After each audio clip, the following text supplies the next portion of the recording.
നമസ്കാരം. മലയാളി വാർത്തയിലേക്ക് സ്വാഗതം. പശ്ചിമേഷ്യൻ സംഘർഷം വരും ദിവസങ്ങളിൽ മൂർച്ഛിക്കുമെന്ന സൂചനയാണ് ഇപ്പോൾ പുറത്തുവരുന്നത്. വെടിനിർത്തൽ ഇപ്പോൾ നിലവിലുണ്ടെങ്കിലും വീണ്ടും ആക്രമണം പുനരാരംഭിക്കാനുള്ള സാധ്യത ഏറെയാണ്. ഏതാനും ദിവസങ്ങൾക്ക് മുമ്പാണ് ഇസ്രായേലിൻ്റെ ഒരു ഡ്രോണ് ഇറാൻ വെടിവെച്ചിട്ടത്.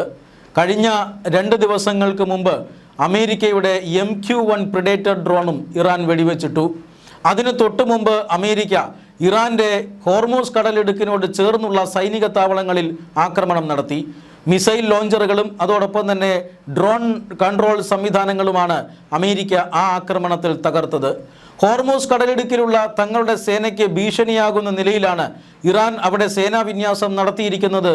അതുകൊണ്ട് തന്നെ സ്വയം പ്രതിരോധത്തിന് വേണ്ടിയാണ് ആക്രമണം നടത്തിയതുമെന്നും അന്ന് അമേരിക്കയുടെ സെൻട്രൽ കമാൻഡ് വിശദീകരിച്ചു. എന്നാൽ ഹോർമൂസ് കടലിടുക്കിലൂടെയുള്ള കപ്പൽ ഗതാഗതത്തെ തടസ്സപ്പെടുത്താനായി ഇറാൻ കരുതി വച്ചിരുന്ന ആയുധങ്ങളാണ് ആ ആക്രമണത്തിൽ നശിച്ചതെന്നാണ് സൂചന. അതിന് തൊട്ടു പിന്നാലെയാണ് MQ-1 പ്രിഡേറ്റർ യുദ്ധവിമാനങ്ങളെ ഇറാൻ വെടിവെച്ചിട്ടത്. ഇറാൻ്റെ അന്താരാഷ്ട്ര അതിർത്തിയിലേക്ക് കടന്ന് നിരീക്ഷണം നടത്തിയെന്നും ആക്രമണം ലക്ഷ്യത്തോടുകൂടി ഇറാൻ്റെ വ്യോമപരിധിയിലേക്ക് കടന്നുവെന്നും ആരോപിച്ചുകൊണ്ടാണ് MQ-1 ഡ്രോണുകളെ വെടിവെച്ചിട്ടത്. അമേരിക്കയുടെ അഭിമാനമാണ് ഈ MQ-1 ഡ്രോണുകൾ. ആ ഡ്രോണുകൾ ഇറാൻ വെടിവെച്ചിട്ടതോടുകൂടി അമേരിക്ക പ്രകോപിതരായിട്ടുണ്ട്. അതിൻ്റെ ഫലമെന്ന അല്ലെങ്കിൽ അതിൻ്റെ തിരിച്ചടി എന്ന രീതിയിലാണ് ഇപ്പോൾ അമേരിക്ക കമാൻഡ് കൺട്രോൾ സ്ഥാപനങ്ങൾ അല്ലെങ്കിൽ റഡാർ സംവിധാനങ്ങളൊക്കെ ആക്രമിച്ച് തകർക്കുന്നത്. ഇതാണ് ആക്രമണം, വലിയ ആക്രമണം വരാനിരിക്കുന്നു എന്നതിൻ്റെ സൂചന. അതായത് ഈ വെടിനിർത്തൽ കാലാവധി അല്ലെങ്കിൽ വെടിനിർത്തൽ നിലവിലിരിക്കുമ്പോൾ ഇറാൻ അവരുടെ വ്യോമ പ്രതിരോധ സംവിധാനം ആക്ടിവേറ്റ് ചെയ്യുകയായിരുന്നു. നേരത്തെയുള്ള ആക്രമണത്തിൽ തകർന്നുപോയ വ്യോമ പ്രതിരോധ സംവിധാനം ഇറാൻ പുനരുജ്ജീവിപ്പിച്ചു. അതുകൊണ്ടാണ് ഇസ്രായേലിൻ്റെയും അമേരിക്കയുടെയും യുദ്ധവിമാനങ്ങൾ ഇറാൻ വെടിവെച്ചിട്ടത്. ആ വ്യോമ പ്രതിരോധ സംവിധാനങ്ങളെയാണ് ഇപ്പോൾ അമേരിക്ക വീണ്ടും തകർത്തിരിക്കുന്നത്. വ്യോമ പ്രതിരോധ സംവിധാനങ്ങൾക്ക് ഉപയോഗിക്കുന്ന റഡാർ സംവിധാനങ്ങളും അതോടൊപ്പം തന്നെ നിയന്ത്രിക്കുന്ന കൺട്രോൾ റൂമുകളെയൊക്കെയാണ് ഇപ്പോൾ അമേരിക്ക തകർത്തിരിക്കുന്നത്. സ്വയം പ്രതിരോധത്തിന് വേണ്ടിയിട്ടുള്ള ആക്രമണമാണ് എന്നാണ് അമേരിക്ക വീണ്ടും ഈ നടപടിയെ വിശദീകരിച്ചിരിക്കുന്നത്. പക്ഷേ സ്വയം പ്രതിരോധം മാത്രമല്ല, അമേരിക്ക ഈ ആക്രമണം തുടങ്ങുന്നതിന് മുമ്പുള്ള തയ്യാറെടുപ്പുകളുടെ ഭാഗമാണ് ഈ ചെറിയ ആക്രമണമെന്നാണ് സൂചന. അതായത് ഇറാൻ രണ്ടാമത് ആക്ടിവേറ്റ് ചെയ്ത വ്യോമ പ്രതിരോധ സംവിധാനങ്ങൾ തകർക്കണം. എന്നാൽ മാത്രമേ മിസൈലുകളും യുദ്ധവിമാനങ്ങളും ഇറാൻ്റെ ആകാശത്തേക്ക് എത്തിക്കാൻ അമേരിക്കയ്ക്ക് സാധിക്കുകയുള്ളൂ. ഇറാൻ്റെ ആകാശത്തേക്ക് കുതിക്കാനായി അമേരിക്കയുടെയും ഇസ്രായേലിൻ്റെയും യുദ്ധവിമാനങ്ങൾ തയ്യാറെടുത്ത് നിൽക്കുകയാണ്. ഏത് സമയത്തും അമേരിക്കയുടെ ഒരു യെസ് കിട്ടിയാൽ ഇസ്രായേൽ വിമാനങ്ങൾ ഇറാനിലേക്ക് കുതിച്ചെത്തും, അവിടെ ബോംബ് വർഷം നടത്തുകയും ചെയ്തു. അങ്ങനെയുള്ള വിമാനങ്ങളെ വെടിവെച്ചിട്ട് തങ്ങളുടെ ശക്തി തെളിയിക്കുക എന്നതാണ് ഇറാൻ്റെ ഉദ്ദേശം. അതിനു വേണ്ടിയിട്ടാണ് ഡ്രോൺ ആക്രമണമുള്ള അടക്കമുള്ള പ്രകോപനങ്ങൾ ഇറാൻ നടത്തിക്കൊണ്ടിരിക്കുന്നത്. ഇതിൻ്റെ ഭാഗമായിട്ടാണ് ഇപ്പോൾ അമേരിക്കയും ഈ ഒരു ആക്രമണത്തിൽ രംഗത്തിറക്കിയിരിക്കുന്നത്. അതായത് തങ്ങളുടെ ഡ്രോൺ വെടിവെച്ചിട്ട ഇറാനെതിരെ വലിയ ആക്രമണം അമേരിക്ക നടത്തിയിരിക്കുന്നു.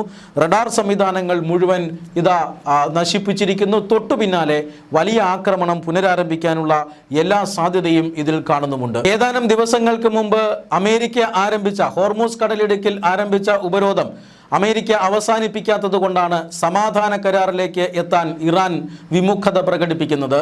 മാത്രമല്ല, ഇറാൻ സിവിലിയൻ ഭരണകൂടത്തിന് സമാധാന കരാറിൽ ഒപ്പിട്ട് യുദ്ധം അവസാനിപ്പിക്കാൻ ആഗ്രഹമുണ്ടെങ്കിലും IRGC അതിന് അനുവാദം നൽകുന്നില്ല. ആണവായുധം ഒരു കാരണവശാലും വികസിപ്പിക്കാൻ കഴിയില്ല എന്നാണ് അമേരിക്ക പറയുന്നത്. എന്നാൽ ആണവായുധം തങ്ങൾ നിർമ്മിക്കുമെന്നും ആണവായുധം നിർമ്മിക്കുന്നതിൽ നിന്നും പിന്മാറില്ലെന്നും ഇറാനും നിലപാടെടുക്കുന്നു.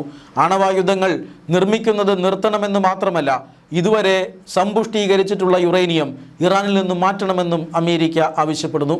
ഹോർമൂസ് കടലിടുക്ക് പൂർണ്ണമായും ഒരു സ്വതന്ത്ര മേഖലയാക്കി മാറ്റണമെന്നാണ് അമേരിക്കയുടെ ആഗ്രഹം.